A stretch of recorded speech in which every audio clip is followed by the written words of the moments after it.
But it all started for me when I was only 7 years old.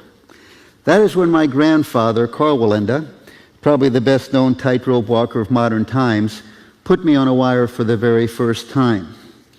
And on that wire was not even this high off the ground, it was only about the height of a regular kitchen table. But he taught me the elementary skills of tightrope walking. Things like how to hold this balancing pole. Things like how to place my feet on the wire. But the most important thing that I learned from my grandfather about keeping my balance on the tightrope was that I needed to keep my eyes on a fixed and an unmoving point at the far end of the wire, which happens to be where this cable meets those two pipes at the far end. That is how I maintain my balance. I've been doing this for over 50 years now. And with that time and that experience, I do have the ability to look around, to talk to you face to face.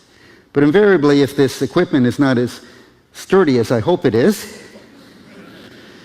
or if I lose my balance for any reason whatsoever, my vision will instinctively and immediately return to that point at the far end of this wire so that I can regain my balance.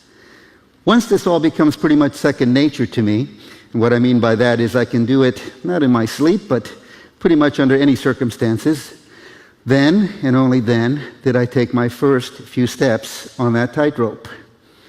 After that, you move up to some simple little feats, like what we call a salute. Now, another simple little feat that we might learn very early on would be a knee-down salute. And then, after that, you'd learn to go to do a few things that are a little bit more up in scale. Things like possibly shifting directions.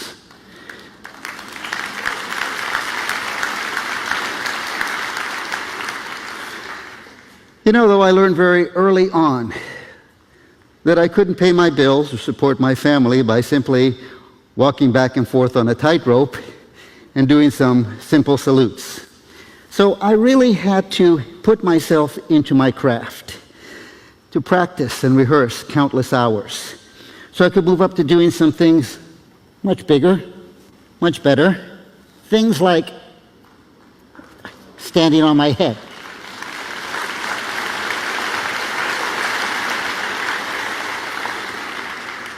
Ouch. The more time that goes by, the more stars I see doing that particular trick.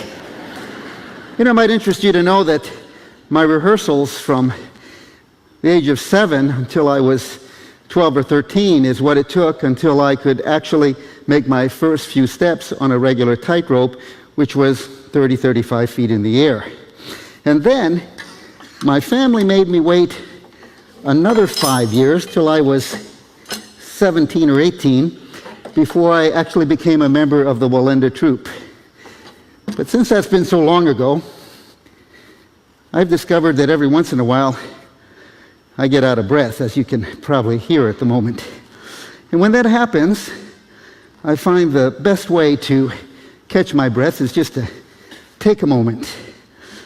So I'm going to place my trusty stool on the tightrope here.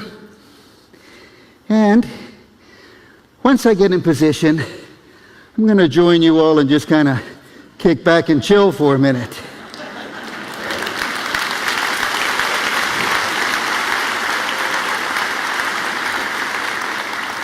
But while I'm chilling, let me tell you how that little lesson that my grandfather taught me so long ago has been invaluable to me. That lesson about focusing on an unmoving point, on a goal in life. You see, as a tightrope walker, I've had innumerable upsets on the wire, times that I've fallen. Well, I found that, by the way, I've never fallen to the ground. I've always been able to catch myself, but even so, that wire is very hard and very unforgiving. And I find that one thing always holds true every time I've ever fallen. It always hurts. There's never been a time that it hasn't hurt. But my grandfather was a man of great integrity. My grandfather lived by that standard of the motto that you've often heard. that is a circus analogy, it just says that the show must go on. Now, to me as a performer, that's something that's a lot more significant than something I could just spit out of my mouth. No, you see, it goes down to my very heart and soul. It talks about life itself. Because in life you discover that even though there's some things that I'd love to go back and redo, life doesn't afford me that privilege. Sometimes I just like for time to sit still and stop, and life won't do that either. Life just has a way of continuing on. And so when I've been hanging there in anguish and in pain and thinking, what do I do next? I'm sure you agree with me that the most foolish thing I could do would be just to open my fingers and let go. No, you see, the only way of life is to go forward.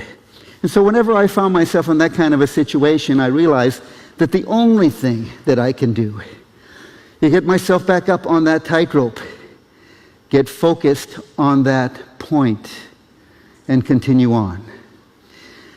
Now that is a lesson for life itself, because I found that if I'll focus in on a goal in my life, if I'll persevere, if I won't give up, if I'll be unrelenting, if I'll just hang in there, if I won't give up in the last moment,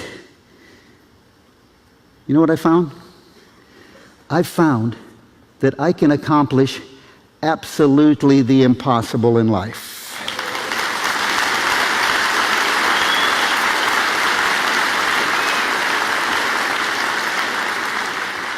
Now, you know, that's a lesson not just for me. That's a lesson for everybody.